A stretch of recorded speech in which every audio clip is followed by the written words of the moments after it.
How do people She manage hates this eye thing? things. Tears are coming out of my eyes.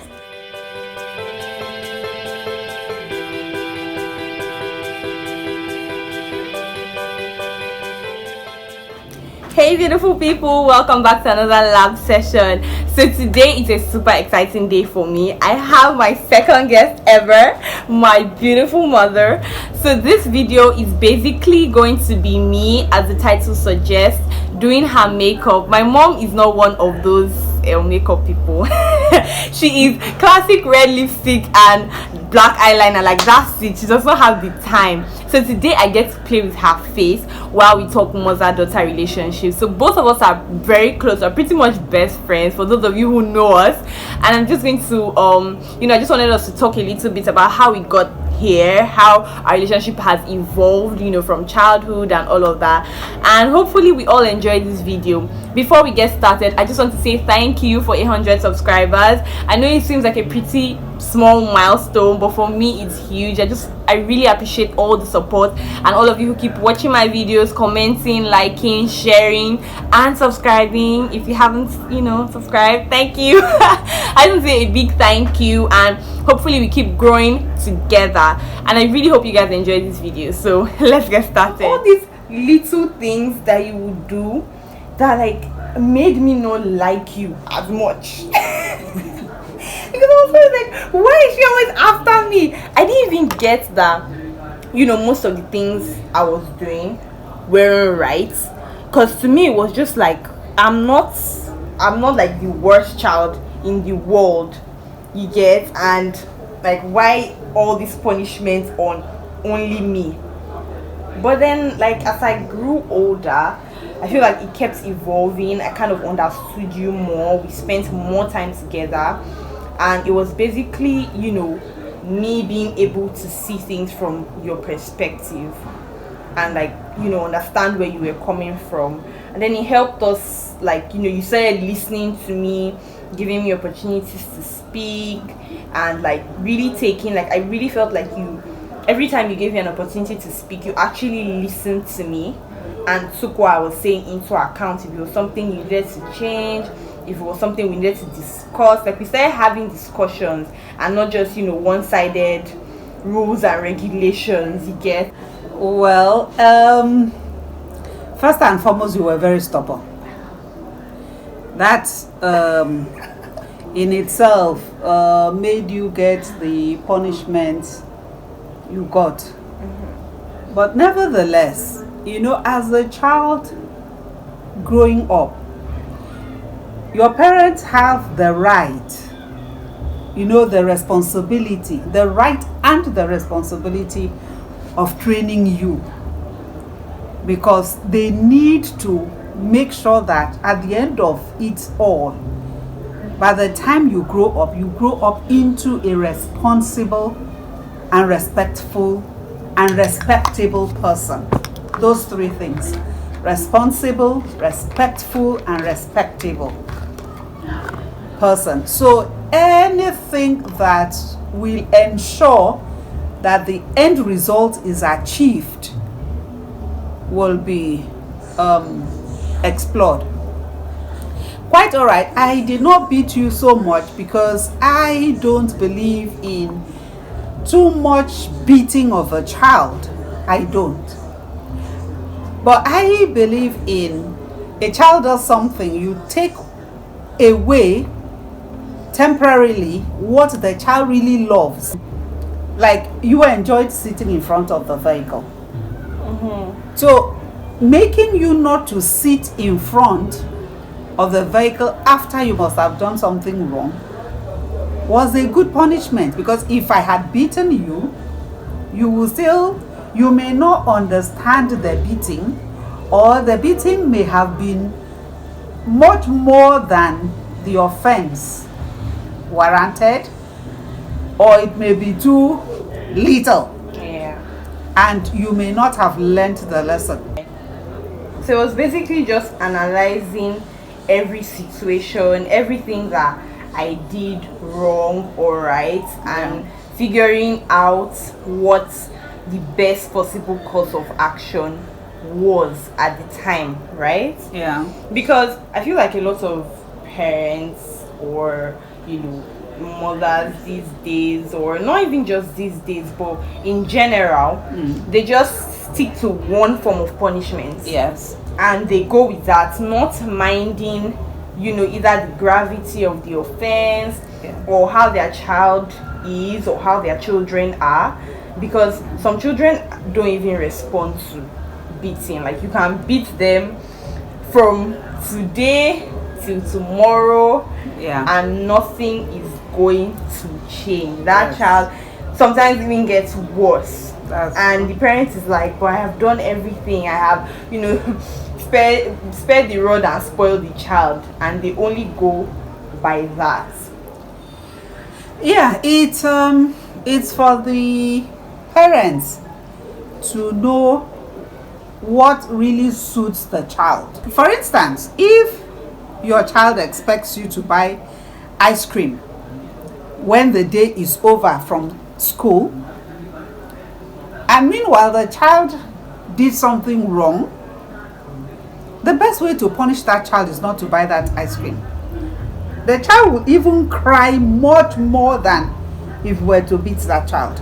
Yeah. Because if the child did something wrong in school and the teacher tells you about it, you may just slap the child and the child may not even cry. The child has not learned anything. But when you say, why did you do that? Okay, because you did this, you're not going to have that ice cream today. When the child will initially think that you're joking, because you children never ever believe that mom is serious. So when the child will think, is it not my mommy? Don't worry, when we get outside you're going to buy the ice cream. But when you step outside and you don't buy that ice cream, the child waits, get into the car. Child will say, mommy, ice cream. Say, no, I told you you're not going to have ice cream because of what you did. Yeah. That is your punishment. And get inside the car, let's go. And the child gets into the vehicle. The child will start from that moment to cry until he or she gets African mothers be knowing the best punishment. The child will start from that moment to cry. Next time, the child will not repeat what he or she had done. Yeah. Because he or she will then know that, my mom is serious. Children need to take responsibility for their actions, more so as they get older. And I also feel like you also created a balance, because it wasn't just scolding. Because some parents just go the route of just scolding the child, always telling the child what the child does wrong, not even when the child does anything right, it's not really celebrated or talked about. But once the child does something wrong, it's it becomes such a big deal, and then that child only remembers all the wrongdoings, and feels like the parent doesn't really value them, or doesn't really think of them as able to do anything right. Yes. And I'm really grateful for the balance that you had, because every little thing, even up till now, there are some things that I'll say, it's not such a big deal, it's something good, maybe some accomplishment I had, but not necessarily big in the sense. But then you would no, don't downplay it, you did really well, you'd really celebrate it, and even make me look at this thing as, oh, okay, I actually did this was a big deal. So that gave me a sense of pride in myself, that even though there were times when I didn't really like you as much, but then you would balance it out, because when I then did something really good, you would really go out of your way, no matter what. Really showed me the effort I put in, amplified my good, and I feel like that went a long way into helping me understand you. So I feel like a lot of parents don't actually do that. some people are just like, well, you're expected to do something right, so why are we celebrating, what you did right? You get, but then when you do something wrong, it's like, oh, you did this thing wrong, and like, but don't you remember, all the things that I did before? And then some people will say, well, one bad cancels out 10 good things, but then you never made us feel like that. You never made us feel like, oh, one bad cancelled out all the good things that we did. Yeah, some parents, or let me say, a lot of parents overplay the bad their children do and downplay the good. But to be an effective parent, you need to balance the two. When your child does something that is good, praise that child. Praise that child. Encourage the child. Because that is the only way you can make that child have confidence in himself or herself. And when the child does something wrong, let the child know that, look, this is not the right thing. Discuss with the child. Like, if you remember, when you do something wrong, I don't just say this is wrong. Yeah. I will always say, do you think what you did is right or wrong? If someone else were to do this to you, how would you feel?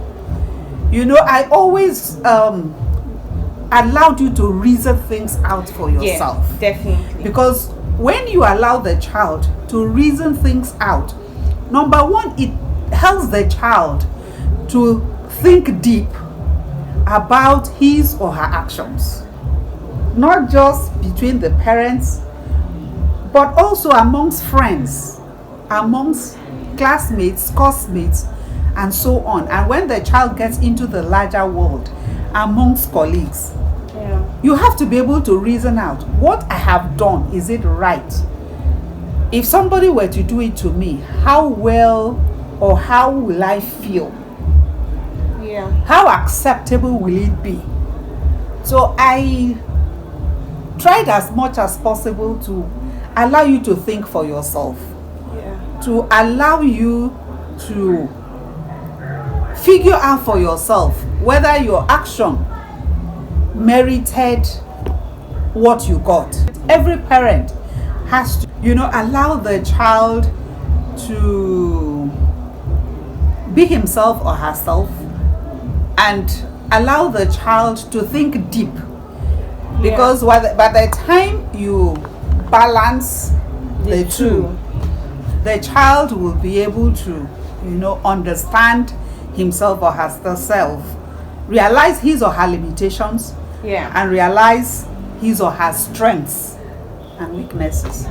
I just hope a lot of girls out there have a good relationship with their mother.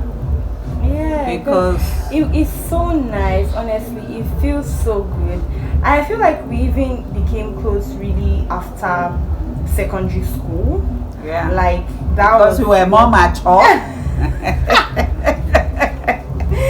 Well, actually, we're more mature, and we spent you more knew time. what you wanted out of life. Oh, thank you. Yeah. And we actually spent, a lot more time together at that period than we had in a while, because I went to boarding school for 6 years and I kind of grew up away from home. Except the short breaks that we were given. So that's played a huge role. But then by the time I came back, we spent almost day in, day out together, and we're really like talking and discussing things. It's really, you understood me, you got to know me better, I got to know you better. Like, it was a mutual learning process. But that is the thing, when parents spend more time discussing with their children, that's the only time you can form a bond. You cannot form a bond with somebody you cannot discuss with. You can't. So the constant discussions on every and any topic helped us to form that bond. And I'm glad, you understand. Yeah. I'm happy and I give thanks to God for that, because it helped me to have you. You're not far away from me. Yeah. You understand? Yeah. And we can do our thing together. Yeah. Honestly, it feels so good, and it just breaks my heart when I see either parents who don't understand their children, or children who don't understand their parents, because they are missing out on a lot. There are a lot of things that parents can learn from their children, Yes. and children learn from their parents. That's true. You know, sometimes it feels like, oh, I'm the older one, I'm the parent, you're Yes. the child. And what are you going to tell me that I've not learned in my how many years of living? But then being able to discuss, because even now there are things that you would say or you would do, ideologies you would have, and I'm like, oh mommy, why don't you see it this way? Yes, Look that's at this. true. And we are constantly learning from each other. That's another thing that I really admire about you. You are willing to learn from literally anybody. Yeah. As long as this person has, a better argument or facts, is able to back up, what they are saying or what they are thinking, you really take that into consideration and give that person, whether it's an adult or a child or anything, you really give the person the opportunity to come forward, plead their case, listen to it, and if you agree with it, you analyze it, and then if it sounds right, you agree with it, you are willing to adopt it and not shut that person down or look at that person as less than. Every time you do something amazing, and you might not even know, but then I jot it down in my little mental notebook. When it's my turn, I'm going to do it like this. And funny enough, like, you were not even always like this. That's exactly what I'm saying. We learned from each other. You weren't always like this. I wasn't always like this. But staying with each other, growing together, talking things out. Like, we talk so much, and we talk about everything and anything. Like, there's literally no topic that I can't bring to you. School, boys, work, life, politics, like literally anything. No matter how knowledgeable you are, whether you're not that knowledgeable about it or you are very knowledgeable about it, we literally figure it out together. And it just gives me a sense of joy, knowing that my mama's got my back anytime. Yes, sir. Anytime. Like, every time I feel like something is not going right in my life, or I'm confused about something, or something is weighing me down, and I'm just like, what do I do? You come, you talk it out with me, we figure it out together, you pick me up, you don't allow me stay in my funk at all. She does not let me. You're feeling, one of her favorite things, you cannot be sad. Why are you sad? You cannot be sad around me. When you're alive, when there's life, there's hope. And I really admire that about you. I've learned so much from you. Thank you. But you see, that's what we are talking about. Parents, most especially mothers, you need to really discuss with your daughters. You need to bond with your daughters. I first and foremost, I did not have you early enough in life, but I believe our lives are mapped out by God. Because when I finished growing, in fact, I had planned my life that I will, by 26 I'm going to get married, by 27 I'm having my kids, by 30 I am done, and then so that I can grow with my kids. But God had a different plan entirely. I married at 32. I had you at 33. And I was wondering, how will I cope? How will I grow with this child? And it's a whole generation apart. Yeah. So how do we grow together? So when you were growing up, of course, I had to be the mother to give you the discipline you needed. And so I tended to be harsh. I tended to be hard and all that. But by the time you were growing into a young lady, when you got into your teenage years, the need for that discipline, harsh discipline, was no longer there. Because I needed to form a bond with you. Because I know the pitfalls out there, especially for young teenagers. I know the pitfalls out there. And it was my duty to ensure that you did not fall into any of those pitfalls. So I took a look at my own life, how I grew up, how I passed my teenage years.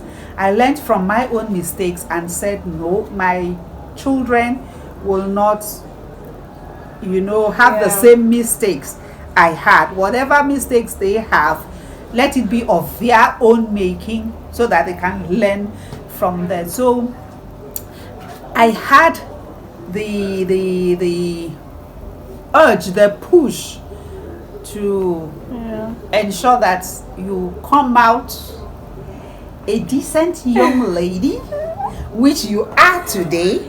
I'm very proud. Yes, I'm a proud mother. Oh, thank you. What you are today, you and your sister. I thank God for the two of you, and you have really, really made me proud. So, thumbs up for you. Thumbs up for you too. Honestly, thumbs up for you too, because you played a huge role in that. It just really scares me because these days there's just a lot of craziness going on in the world, especially to the girl child. So many things, like it feels like we got the short end of the stick, like just being female in this crazy world is so scary. You hear things on the news almost every day of all the things that are happening, and you're just like, what's, like, it's almost like, is it a crime that I was born female? But when you have a mother like you, strong female background, strong female characters in your life who can guide you and just show you the ropes, hold your hand through life, it makes things so much easier. It makes things so much easier because there's a lot of craziness in the world, and if you don't have like an anchor, it makes things so much harder. It makes things honestly so much harder. Because a lot of people, and especially when there are mothers out there who are probably scared, they don't know what they are doing, especially some new mothers. They feel like they can't even figure it out, like they don't have their life together. How are they going to help another human being who has like their whole life ahead of them? It may seem scary, but then I feel like when they are open to learning, open to growing, open to evolving, and just getting as much resources as they possibly can, then it makes the journey all the better. It makes the journey all the better. But when they remain so closed off, because I have friends or I have met people who, when they see us, they see how we are, how we gist and laugh, and all the things that we do, discussing movies and playing games and just talking and laughing together. It's like, how are you like this with your mother?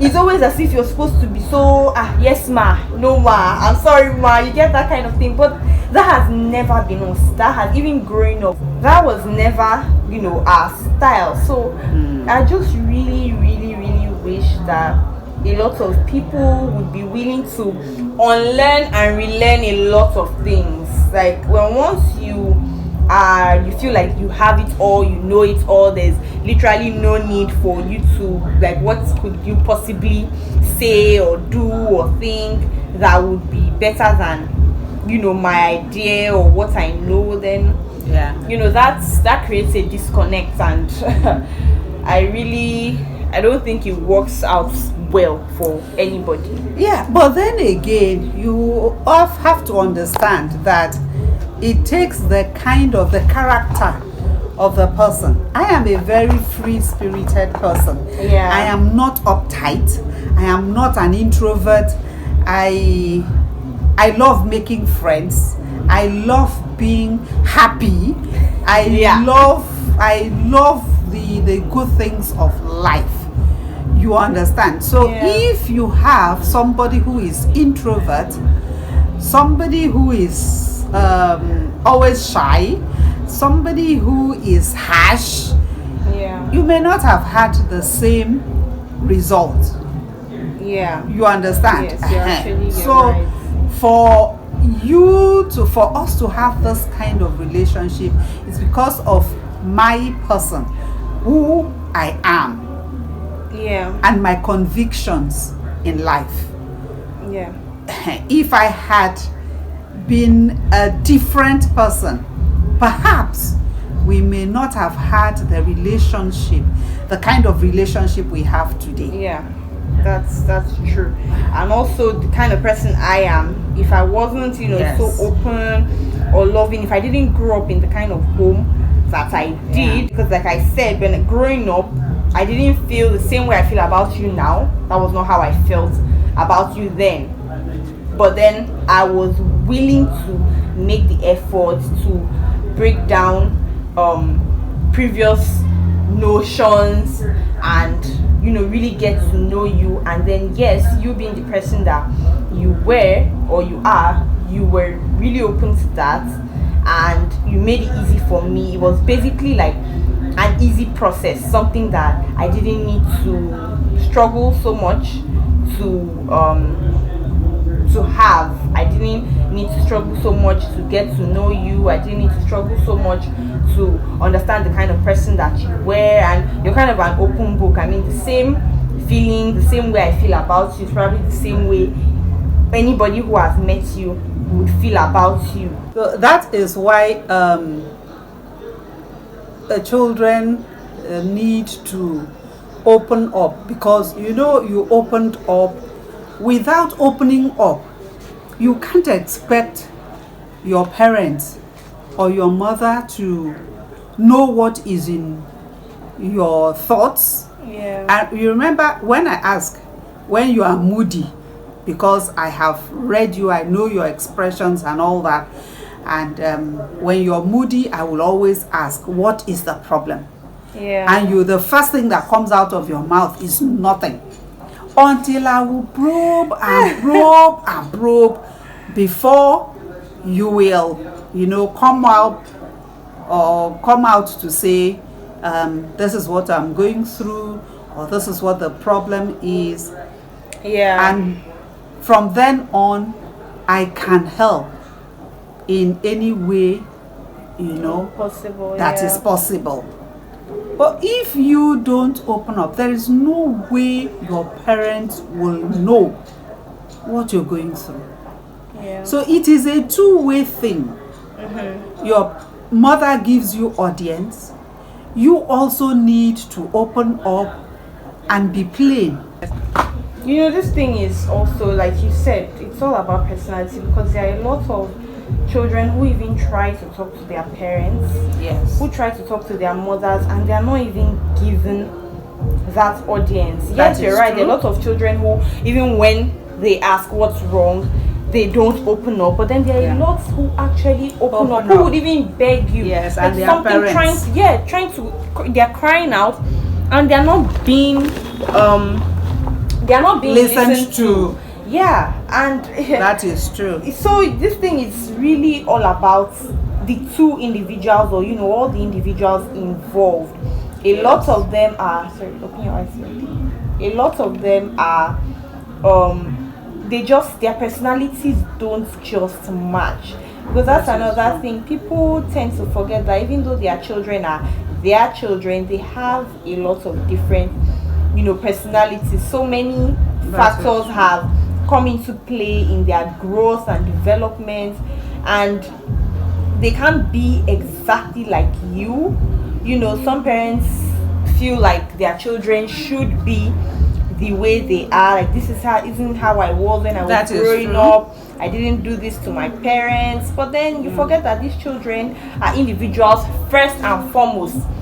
They form their own relationships, their own ideas Yes. on life, and they don't take time. Like, parents don't take time to listen to that, don't take time to really focus on that and try and understand, like, who has my child grown into, what type of person is my child right now, and try to play to their child's strength, the child's personality. Yes. At that moment they find it really hard. Sorry, How do people she manage hates this eye thing? things. Tears are coming out of my eyes.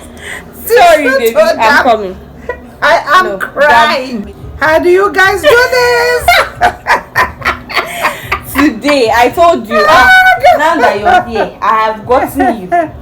Finally, I have been begging for her to It's sit, serious. for me to do something on her face, and she has refused all this time. I finally got in. Wow. Yeah, like we were saying, a lot of women make the mistake of thinking that their children cannot think, that they don't have capacity to think, or that they have not they don't have their individuality. A lot of parents make this mistake.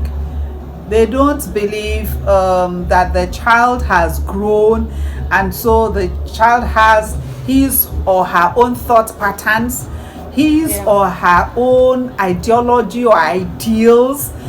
They want to stifle the child. They want the child to live the life, maybe do things that they did not do or were not opportune to do when they themselves were growing up. This is very wrong. Maybe what has helped me so far is my little knowledge of adolescent psychology. Yeah, that's my I mama. think that is what really helped me, because that's a topic in the university I really enjoyed. It is during this period in a child's life that the child is, let me say, the character of the child is formed. That is when you get your ideals. That is when you set your can I say your pace in life. This is when you develop into who you actually will become.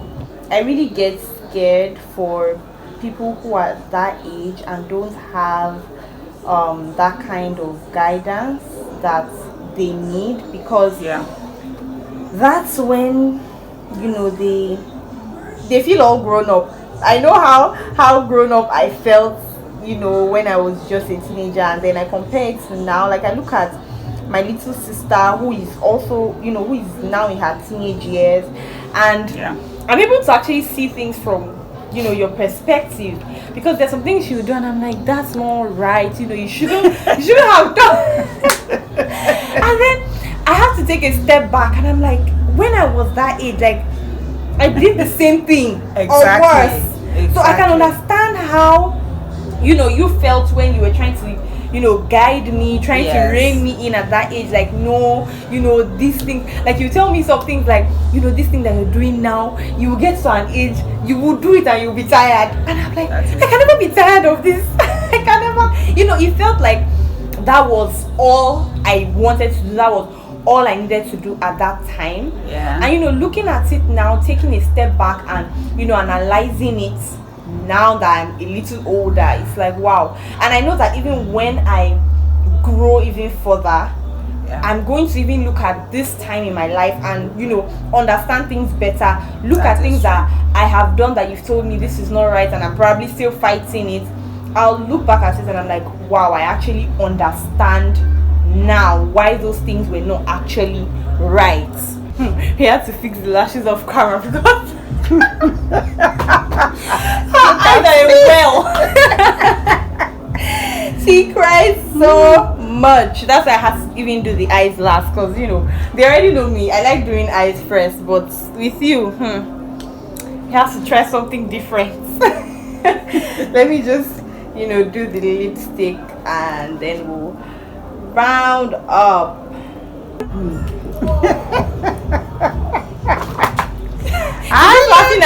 I look different. Don't worry, this is a good thing. Good to try something different once in a while. Yes, I feel like this is the most makeup you've ever worn in your life.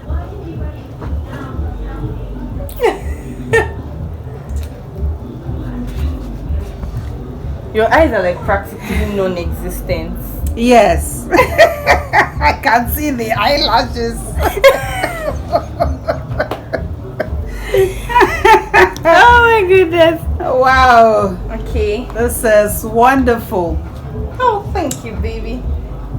You like how you look? Oh well.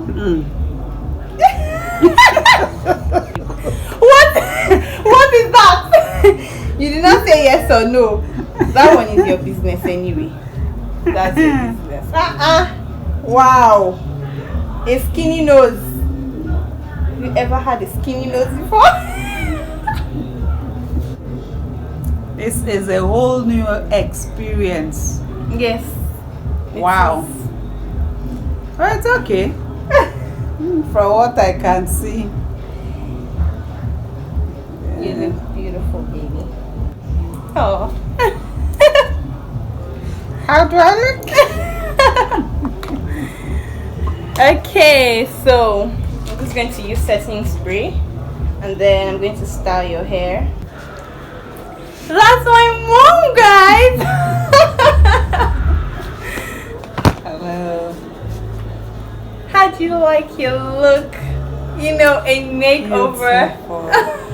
Thank you, darling. Oh, you're This so is welcome. Wonderful. You look so beautiful, mommy. Thank you. You made me. Thank you. You're welcome. So, you children, learn to open up to your parents.